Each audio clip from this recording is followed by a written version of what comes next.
All right. We're back. We are back. I feel like Stu in The Hangover. I just was playing because I love the game. Like, crap. And it's scary to me. It's really easy for the game to become a job. Glow sticks in his hands, whistle in his mouth. Man, kids out there playing the game, staying out of trouble, competing. I love it. It's been a long time. It really has. Season 2, episode 1. Our first after coaching season of the Quick Six. And with that being said, it's mid-January, and we've had quite a bit of time off since our season's ended. We've had some time off since like state championships from the Texas high school level wrapped up. And just to, obviously everybody has different experiences, but the first thing I want to ask you is, how's life after football season been back in Texas? It's good. Great state of Texas. Can't be bad. It's good. I mean, every time you finish a season, it's always time to decompress, spend time with the family because they've gone through so much with you during the season that it's kind of their time with you. Right. They've sacrificed so much, and so it's always nice to put things back into perspective, be with them, especially now that we got the baby. So she's 9 months now, and so really good to be with her, and just super appreciative of the wife of being able to take care of her and do everything that she did, because the season wouldn't have been possible without that. And I'm sure you'd probably agree and say the same thing. I mean, a season ending is always bittersweet. There's only one team in everybody's classification that gets to end the season on a playoff victory. Yep. And so walking off the field, it's one of those things where you're sad because it's over, but at the same time, man, I distinctly remember that literal next morning of kind of waking up slowly, not feeling like got to get up at a certain time, got to get on this, do this, start the checklist, and being able to sit there with the girls and kind of, like you said, decompress, enjoy, just being here, just to piggyback off of what you said, Kelly handling everything so professionally, smoothly, throughout the season, and taking care of the girls and making sure that, when I was here, I got to be dad. Yeah. But understanding that when I wasn't here, that I had to be coach, and allowing me the freedom and removing some of that anxiety and stress that can come from the back of your mind, saying like, am I not doing enough? Am I here too often? And I know it'll always be a balance and issue that coaches have to deal with, coaches with families. And so it was something that it makes you, those following few days when your season ends, kind of makes you appreciative, and that's where the sweetness of that bittersweet comes from. Yeah, it's kind of one of those things to where for both of us, it was our first season with a newborn, our first newborn, to where I was talking to a coach the other day about how easy it was to go home last year before Cameron was born. Last year, after a season, go home and be tired and be like, oh, I'm just tired, babe. Like, I'm not going to do this. I'm not going to do that. I mean, I'd still do my part, but like, you know what I mean? You could be somewhat selfish and they would understand. Right. This year, go home and she's been with the baby all day long and you're tired and you're like, crap. Like, the least that I could do is spend the next couple of hours before she goes to bed, holding on to her, trying to do dishes, whatever I can. A little bit more exhausting. Yeah, that grown-up world. They don't. I know that they don't want to put it this way, but it's one of those. There's like, season's over. Okay. Yeah. Now your job starts. They won't say that. They'll say it with right. a face and a look sometimes. Like, hey, you ain't got that excuse anymore. You don't have to go to work now. Yeah. So. Yeah. So how was recap your season though? Just kind of how it went for you guys. We took one step forward. I feel like 2020 was a big learning experience for me, and kind of figuring out the team and things of that nature. We ended up falling short in 2020 in the fourth round on a field goal as time expired. Well, inside of a minute, really. But then looking at this year, we were able to start with more of a concrete idea of who we were. And with that, we were able to really built some momentum. We ended up falling short. We lost in the semis this year to It's pretty good. Gilmer. So Yeah. they were a tough squad. They got a couple of their quarterbacks committed to UTSA. They got a stud 2023 receiver. They had some big boys up front. They really gave us some problems. So they were a good football team, and Yeah. it's always tough, when you lose, especially in our profession, because it's a little bit different from a coaching standpoint. You know those kids, you love those kids. Especially a town like this or a smaller town, those coaches, you've seen them grow up since sometimes elementary school, but definitely seventh grade and on, and seeing their progression and knowing that 98% of those kids that's the last time they're gonna put a helmet on. Right. Yeah. It makes that game a little tougher, and you wear it a little bit more. And this is year what for you at Salina? 6, This is year 7. 7. Yeah. And so, like, again, for those of you who don't know, like, it's year 7 for him, and it's not the first time going to the semis. I mean, he's been there a few times, so it's kudos to you guys for doing it the right way. Yeah, this year had a special feeling. It was the first time we'd been back since my first year. So my first year we lost in the state championship. Quarterback broke his arm on our first drive, and Remember that? we Connor, fought tooth Connor and nail. Pendleton? That's it? Pingleton, yeah. Yeah. It came up a little short, but then it was year 2, it was 4th round. And then it was, I want to say, the next year it was 3rd round to Pleasant Grove when they were winning state titles. Mhm. And then, so state championship, quarters, 3rd round, 4th round. Yeah. Jeez. So, no, 3rd round, 2nd round, 4th round, and then this year. So That's unbelievable. we really thought we had the momentum to carry us into week 16 and into Jerry World, and it just came up a little short. Quick shout out, Coach Trailer for Gilmer, right? He was there for a long time, got that thing rolling. Now he's got UTSA rolling, so shout out to him. Yeah, I got lucky that when I got to Salina, he had just left to go to the college ranks, so I never had to play or coach against a Jeff Trailer led Gilmer team, but the machine did not stop when he left. They are still doing things right out there. Absolutely. To piggyback off what we just talked about with the season, kind of going into what was the biggest thing that you learned as a coach this year? You become like super reflective, and hindsight is like a double-edged sword, right? Because you go back and you look, and you're like, we should have done this, we should have done that. Like, it's really easy to make those calls 20,000 feet, in the air, and trying to not overinvest into that mindset. The biggest thing I took away from this year is just being who you are. Once I think coaches, for me, the process, the belief, the path, you spend the off season, those early months, identifying who your team is, from an individual standpoint, who's the guys that we can count on, who's going to be the players to step up. And there's always some surprises, good surprises, bad surprises, but you try and you spend those early months trying to figure that stuff out. And that's why coaches push track. It's not just because you need to run. It's because we can learn so much about the individual through the sport that prepares us to game plan and put the pieces to the puzzle together over the summer into August and into the season. Trying to identify those individuals early on, and then you use that spring and summer to identify who you are as a collective unit. And, really by week 3, you should have a solid foundation of who you are, defensively. It doesn't matter, right? You are who you are, right? Old coach always told me, dance with the one that got you here. That's the player, that's the scheme, whatever it is. That's the offseason, whatever it is that got you there, be true to it. And I look back, and without getting deep into X's and O's, it's, some missteps on my part, which, was the focus of my reflection, I think came in getting away from who my foundational personality was as a play caller. And right, wrong, or indifferent, it's only on me. I think that's the thing that, is the challenge, or that one step up in expectation of a coordinator. And then there's obviously leaps and bounds from coordinator to head coach, but from a coordinator standpoint, being able to be the filter, right? To take all of the input from your assistants and all of the schemes and the ideas and the breakdowns, taking all that information and filtering it into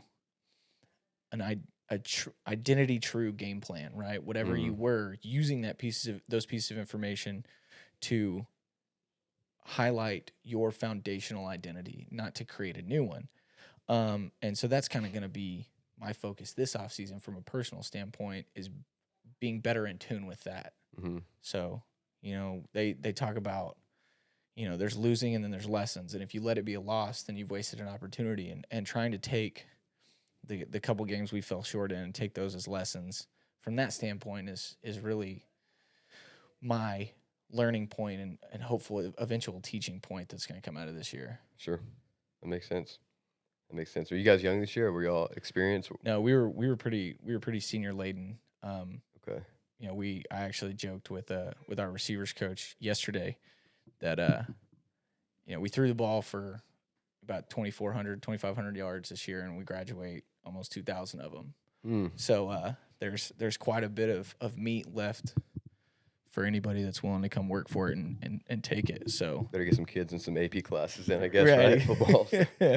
So that's kind of, we graduated. We started 4 seniors on the offensive line. I got you. 3 seniors at receiver. Our flex tight end sniffer was a senior. Kind of the thing that makes you not look and be like, oh God, we're doomed, is we do bring back our whole backfield, which is nice. Two running backs and our quarterback. So quarterback's the main thing, right? I mean, defense does not win championships. It's the quarterback.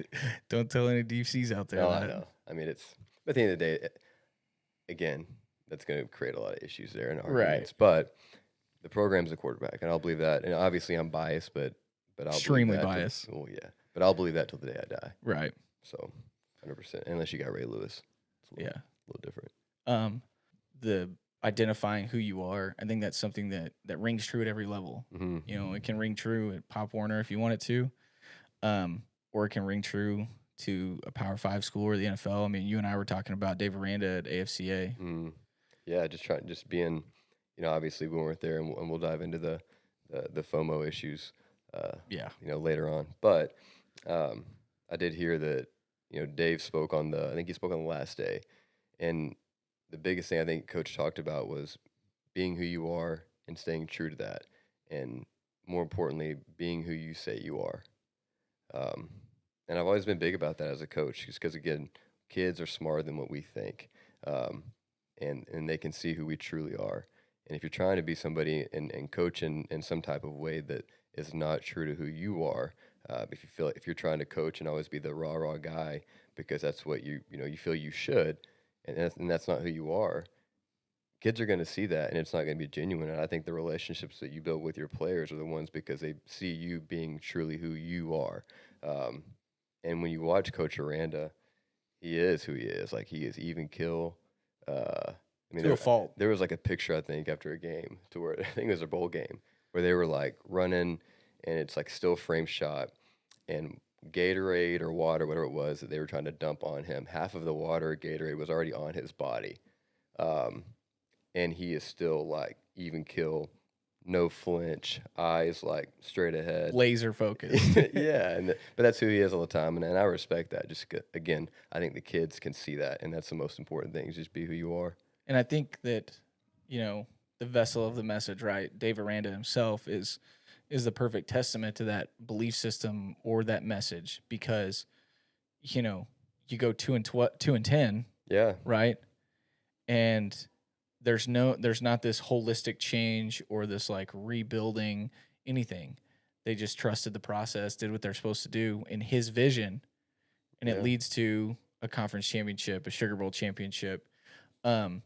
And it'd be really tough, right, for, and this isn't like a knock on Nick Saban, but it'd be really tough for Nick Saban to come out and just be like, oh yeah, just be who you are, No doubt. Because who I've been at Alabama is the most dominant program in the entire country. So we just are that every day, you know? Yeah. Nick Saban's going to be a better vessel for the message of adapting those certain aspects of your program, learning and pushing the education, and not just taking be who you are to be like, well, this is how we've always done it. Correct. Yeah. Those two are not mutually the same. They are two completely different messages. This is how we've always done it is the one that can lead to being counterproductive when you don't adapt. And you and I have said multiple times, adapt or die, Right. right? Yeah. And so being who you are and staying true to that is not the same thing as doing it how we've always done it. And I think that when a message like that, I think it carries a little bit more volume when you see a guy that was able to stay true to his process and go from 2-10 Right. to 12-2. I think, yeah, 12-2. Yeah. So, Average to great. right, Below average exactly. to great. Well, and I think it's important to understand too. I mean, just like anything, I mean, you can't take it too far. It's like when we say like be who you are and coach, and be the guy that you're going to say you're going to be and do the things that you say you're going to do. That doesn't mean that Coach Belichick is always 100% of the time, 365, how you see him in a press interview.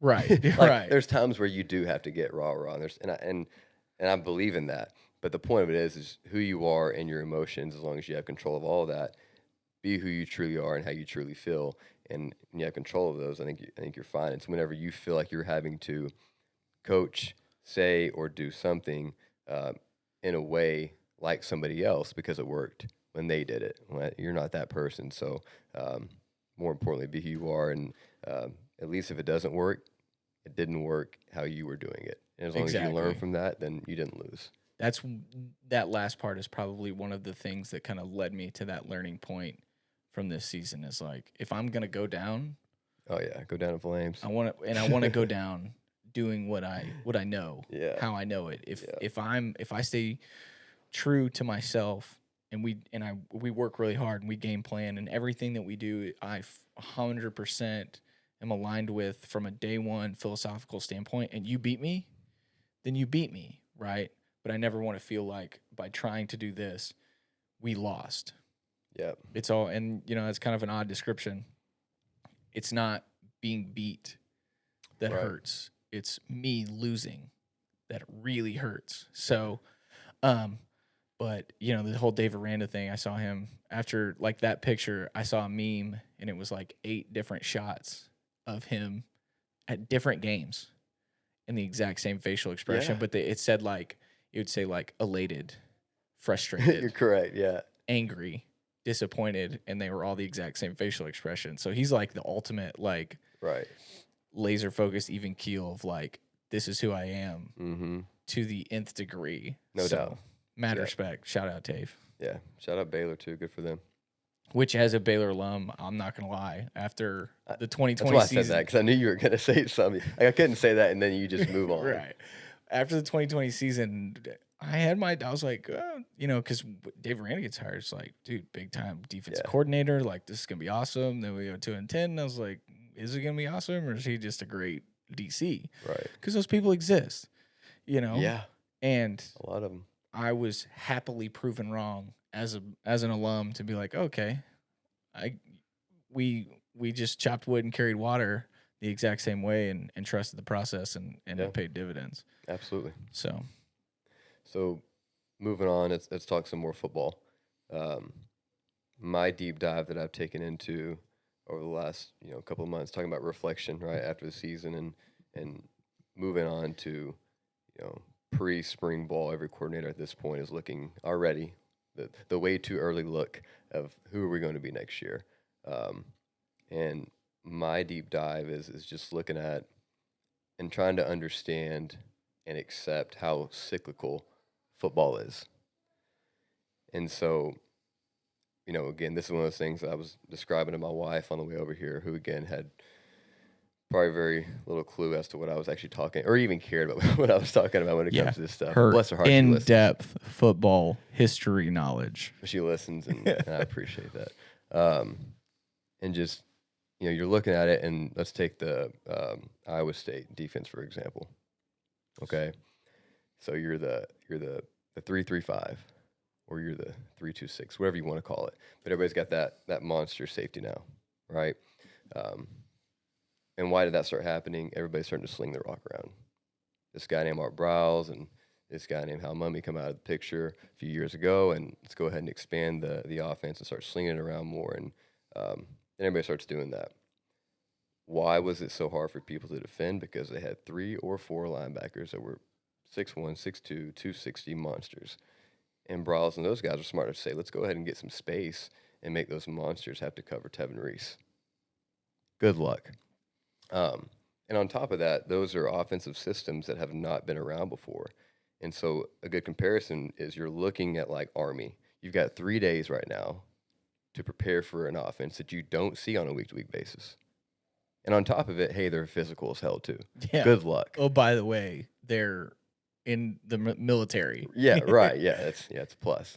But it's something that, I mean, every defensive coordinator is planning right now in their brain, even subconsciously, to defend the pass. It's what everybody's doing. And so they've replaced those 3 or 4, 6'2", 260 monsters with maybe a 6'1" hybrid.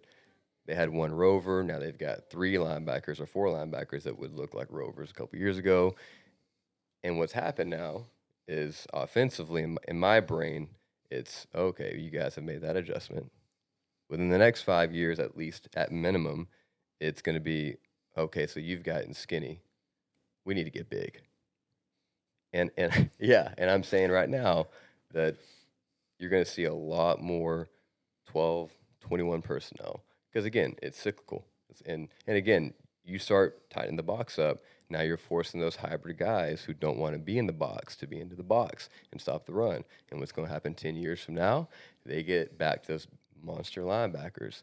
And then another Brawls comes around, or my grandkids probably come around. They're going to say, hey, you used to run this spread offense. Can you teach us how to run it? Yeah, it's how we did it back in the day. Absolutely. And then it goes back in a circle and back in a circle. And so it's the whole point of me saying that is me personally as a coordinator, I'm always asking myself systematically, do I have the ability and adaptability within my system to be able to make those changes without contradicting verbiage, vernacular, all of that?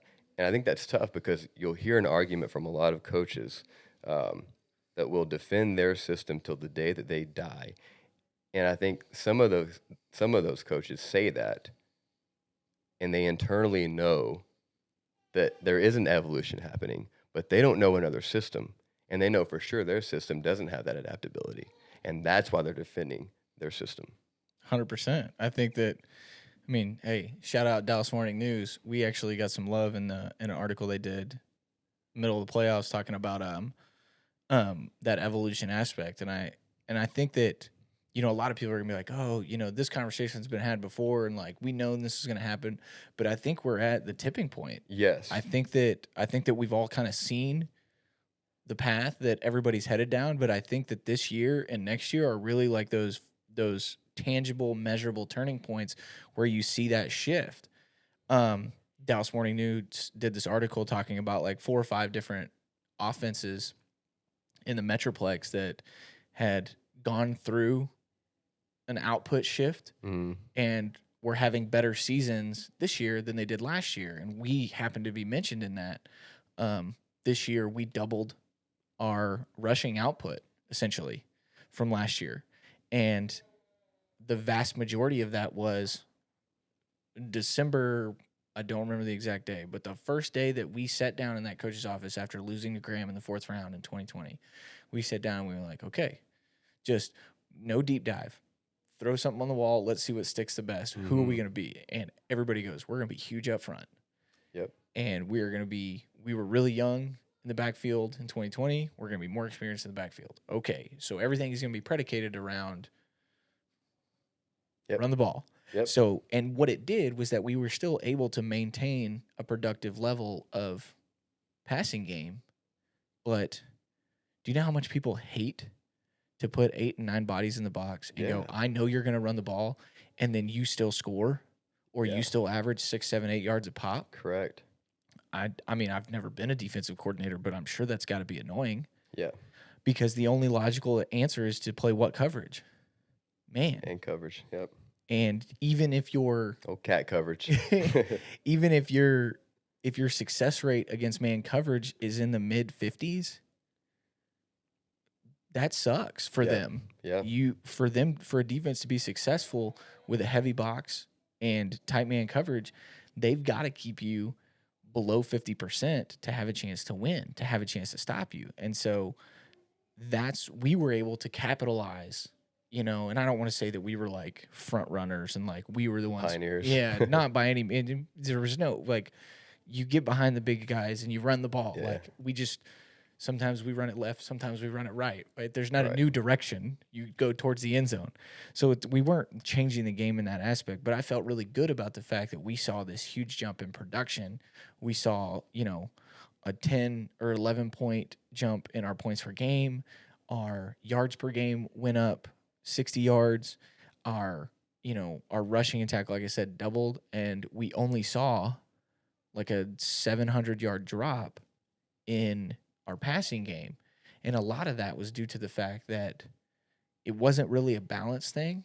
It was just a time. Like we're running the ball more than we're throwing it, but it's not like it's 80-20. Correct. It just you become more opportunistic. You feel more comfortable, and then that kind of full circles back to what we started with of just knowing who you are and continuing to be who you are.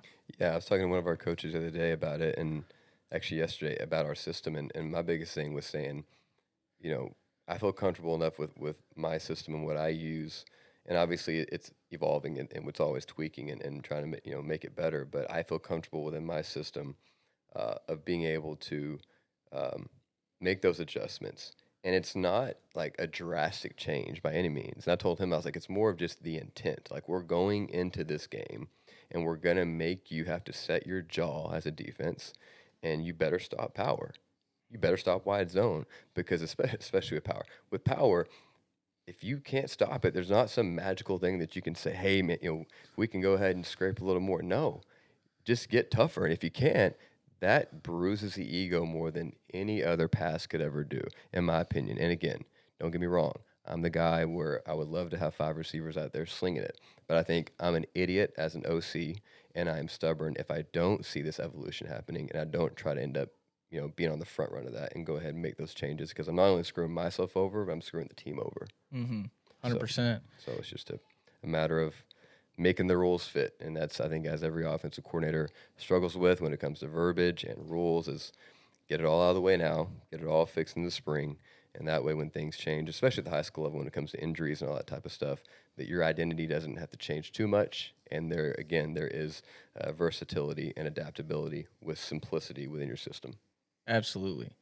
I do have one question based off of that though, Okay. because that like getting bigger up front was a kind of a clear cut answer for us, and it sounds like a direction that you would like to see, your offense just continue to grow in that aspect. And I know you guys were kind of young up front, but when you look at a situation like that, when you feel confident, and I'm speaking from a situation that I found myself in, we know that we're going to be able to run the ball effectively. Right. But we also know that the vast majority of the time we're going to see man coverage. Yeah. When you hear heavy box man coverage, what do RPOs do in your mind?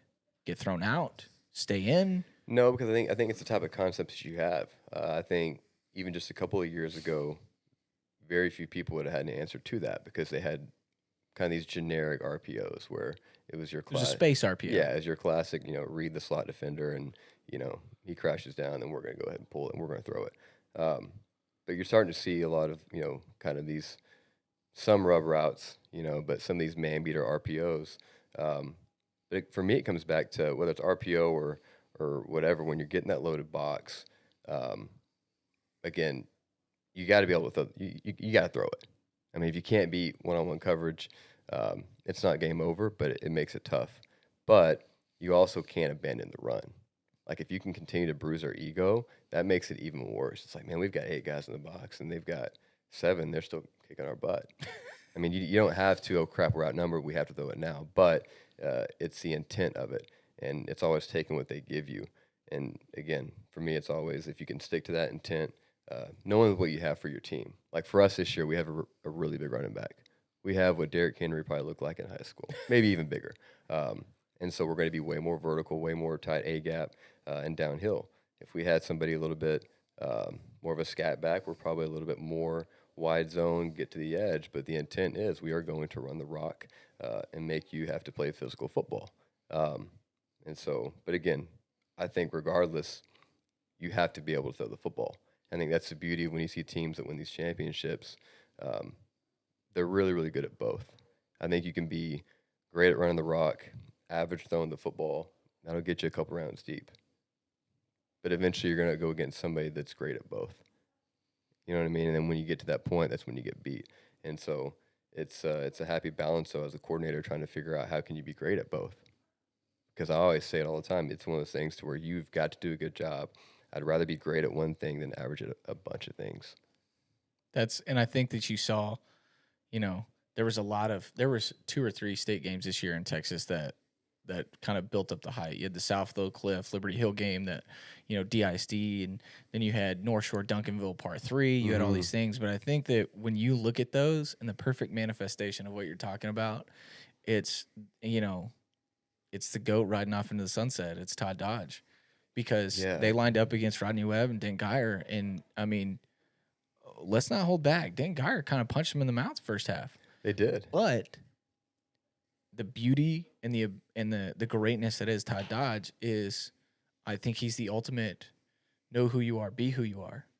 Because Klubnik he wasn't playing great first half. Mm-hmm. I think he threw 2 picks in the first half. Yeah, it Um, was like more than I think he had the whole season or something right, like that.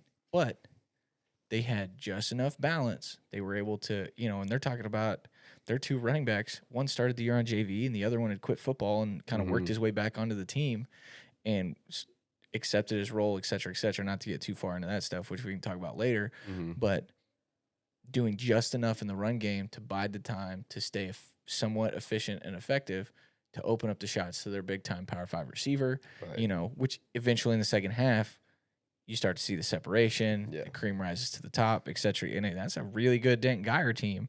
I can But, tell you, played against him. right? They were really good. And Westlake had just enough of the balance, Yeah. in that setting. They had a lot enough of the balance every other game. Right. Winning, I think their average margin of victory was like over 50 points, which is absurd. Yeah, they were killing people. But they had enough of that balance to carry them through to kind of fight that current, push back, Mm-hmm. and continue to stay true who they were. And the shots opened up, and nobody panicked, right? And there weren't a lot of once that success comes. The worst thing I think is, and I've seen this previously as a play caller, the worst feeling in the world is when, it's all about punches and counter punches, Mm-hmm. and you throw a punch and it lands, Yep. and then you throw the same punch and it doesn't because Yep. they've countered.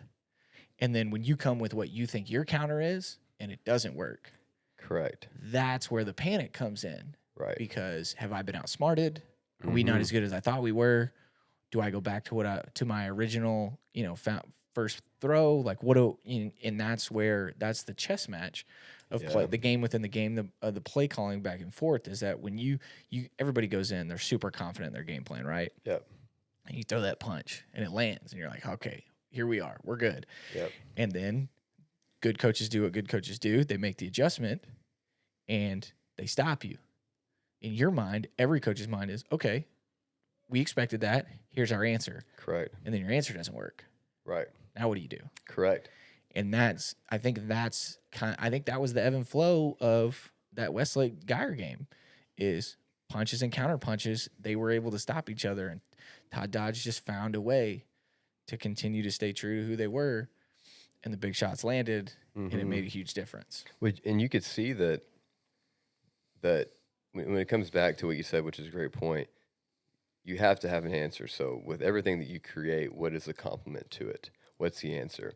And I found myself early in my career that I would have an answer, but I never practiced that complementary answer as much as I practiced like the main thing, right? So for example, if we're going to do A, and if A doesn't work, we've got B.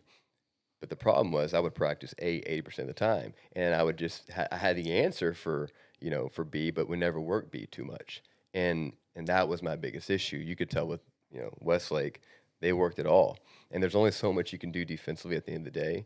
To where if you have A and B and you're great at both, that's tough to stop it. I mean, the problem is though, again, as a coordinator, you can find yourself having B, C, D, and you have all of these answers, and you're just very average at all of them. And then you get to the game, you try all these answers because you're like, well, I have them all, but you're not good at any of them. 100%. I mean, it became, especially at a smaller school like Salina, we still practice split. You know, it's really hard to play. It's really hard to practice B as much as you want. Correct. It's impossible to practice C. Yes. You know, and it almost became, it was a running joke to the point where, I mean, I'm sure some kid somewhere would have made a meme about it, but like we had a running joke that spanning back to last year in the playoffs, we had up to a 7-game run where we scored a touchdown on a play that we didn't practice. And there's false confidence in that. It's Right. like, oh, the kids are masters, they're Jedis at the program. They understand. So we can tweak this and that. We can do this. And they'll just go out and have a super high success rate. And Yeah. it lulls you into a sense of complacency, not in your game planning, but in your practice efficiency. Mm-hmm. You know, in my eyes, I found myself saying, you know, the first time it didn't work was like a shock. Yeah. But reflecting, it was, you were so invested into practicing your master plan Yep. and just relying on the backup plan working. Yes. And the Yes. fact of the matter is, there's a multitude of variations and variables that lead to that those isolated incidences where those Yeah. plays worked. But those are changing from week to week, day to day, kid to kid. Correct. And the blanket acceptance is like, oh, if we make an adjustment within the rules of the concept or of the offense, if we make an adjustment, the kids will get it. Right. Just blanket accepting that is stupid, and it's going to lead to an eventual failure. And where's that failure going to take place? Is it going to take place in week 4, Right. or is it going to take place in week 14? Yeah. And the worst thing that can happen is the false confidence continues to build. Honestly, the worst thing that would have happened is that it rolled all the way through the regular season. Yeah. And now I'm third round of the playoffs. It's like, what do you guys mean you don't understand? We've done this every week. You know, we're on a 15-game like score on a play we didn't practice run. And that it was funny to joke about, and it was lighthearted. And, you know, obviously I never wanted to live that way as Right. a play caller. But I distinctly remember talking to guys last offseason, taking a source of pride in that. And I think it's a balance. I think that It is. when you have kids that understand it and the adjustment or the play is simple, absolutely, it's great. Yep. But the more you do it with the simple stuff, the more confident you do it in the ability to do it with something more advanced, and that's where you're going to fall short. And then you're going to start to question yourself. So then it just becomes, again, like you said, do what you practice and practice what you're going to do. Yes. 100%. That's the best way to say it. So the one other thing, being back for a full season. Obviously, you spent the majority of your time here in Texas, Mm-hmm. 2 years in Tennessee. Tell me something about the game here that you might have forgotten about that was like, oh, man, like I kind of let this slip, or I forgot about this. Because, like, you went through, I know year one, Tennessee, you went through, I mean, the biggest thing, in my opinion, was like the rule change. The rule changes were big, but the field, remember, Yeah. the high school field compared to the college field, the hashes are drastically different. Mm-hmm. It's a big deal, especially in 3x1. It's a really big deal. And a lot more space out there in college.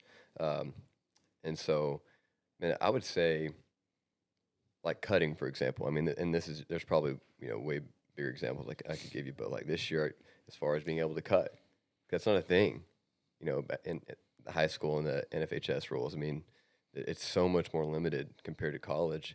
And there's times where I would forget as far as, oh crap, yeah, that's a freak up there. And we could have been practicing cutting. And I did not do that at all because I didn't even consider it because my brain went back to Tennessee rules. And so that's a big deal for us. Now, thankfully, it wasn't that huge of a deal because our running back again was like a mini Derrick Henry. So Yeah. it wasn't times, a lot of times where we had to do that. But there was a couple weeks there where we would play a team like a Denton Guyer or something like that where they had some cats on the other side that were maybe a little larger than him. Yeah. Where that would have came into play. But yeah, you don't think about those things until it pops up in the game, and it makes a big difference. Yeah, I remember. So we played our 4th round game at UNT Mm. when our kicker's a kid that he moved from Colorado. Dad got a job in Metroplex, and so they moved down. He was basically having like, I don't want to call it a panic attack, but like he was very aware of where we were playing and when, checking weather, et cetera, et cetera. Yeah. Because they don't change the goalposts. Yeah. And our goalposts are, even though we could play by NCAA rules, they're still wider than they were at UNT. Mhm. And so I know little stuff like that. I remember you telling me that about like the state game when you were up there. Yeah. Like, yeah. Well, it's because in Tennessee they would play the state championship on a college field, but they're NFHS rules the whole year. So you have wider hashes, goalpost is wider, and then all of a sudden you get to the state championship, and we're sitting there like a week before, and I'm like, yeah, coach, we might, I'm sure they probably paint the hashes, but we might want to call just to double check. And long story short, they were like, yeah, no, they're college hashes and college uprights. I guess nobody ever thought about that before, but it's like that's a really big deal. So we ended up having to Absolutely. come out and have somebody paint hashes on the field so we could practice. But and then obviously moving forward to the NFL is even that much more of a a Yeah. bigger deal. So it's definitely different, but the rules are I remember the first time I ever heard Phil Bennett yell about that, like at practice. It was my 5th year, and it was Bennett's first year at Baylor. And, what do offensive coaches do? Like, you living in the middle of the field, like, that's not that big of a deal, right? And, yeah. I can't remember if he was yelling at a scout team session or a team session, but I distinctly remember, like, both fields being able to hear perfectly clear, like, the game's played on the hashes, move the freaking ball, So true. and like just freaking out about stuff like that. But as a player, you don't really think about it. But like Yeah. as a coach, especially as a play caller, like that's so invaluable. Like formation of the boundary, formation of the field, like Doesn't where do get you want to practiced bring enough. stuff? And those are the things that I'll never forget. Like when we met, I thought I knew a lot about football, right? I was that, early 20s, like aspiring coach, knew a lot about Yeah, football. as I say, we all do. you know, and those things never cross your mind. And Right. then like you don't know what you don't know, Mm-hmm. and the more you learn, you realize the less you know. Correct. And but talking about hashes, I always think about Phil Bennett screaming like that. But I got one actually. I think about it. The iPads. oh, that's okay. That's kind of what I was hoping for. Your Yeah. huddle sideline Yeah. I mean, I remember. safety net. Yeah, I remember. Yeah, I remember. So the last year there, I was at Lipscomb. The last 4 to 5 games, I actually had to force myself to try to stay away from the iPad between series because again, it is legal there to be able after series. We actually had a massive tent with a projector. You've seen pictures before, Yeah. right? With a projector, and we've got I have a kid that brings me an iPad and shows me, and I'm sitting there scrolling. I mean, complete cheating. It feels like. Makes it so much easier because you can see everything just right there, right then. And so I had to force myself those last few games to try to stay away from it, just so I could train my eyes to see it. Like, don't rely on the iPad. Like, make yourself see it right now. That's the biggest change. Yeah, I mean, this guy's looking at an HD picture of an all 22 of the Yeah. series he just called, and then I'm over here looking at a legal pad that a subvarsity kid's filling out that says down and distance, play Yeah. call, gain loss. Tried to scribble what the defensive formation looks like. Where's Oh, not the even alley on the defender? He sideline. might be here. Not Okay. even that on the sideline. I'm literally just getting play call, gain loss, Yeah. and then trying to take mental notes of like, okay, why did we lose 3 yards on that play? Okay, that was when Yeah. so and so tripped or we bobbled the exchange, etc. Yeah. But like I'm staring at a legal pad of a 15-year-old's handwriting, and this guy's looking at an iPad. So Yeah. that's what I was kind of hoping you were saying, because I think that people don't understand how valuable that is Mm-hmm. until it was given to them That's correct. and then taken away.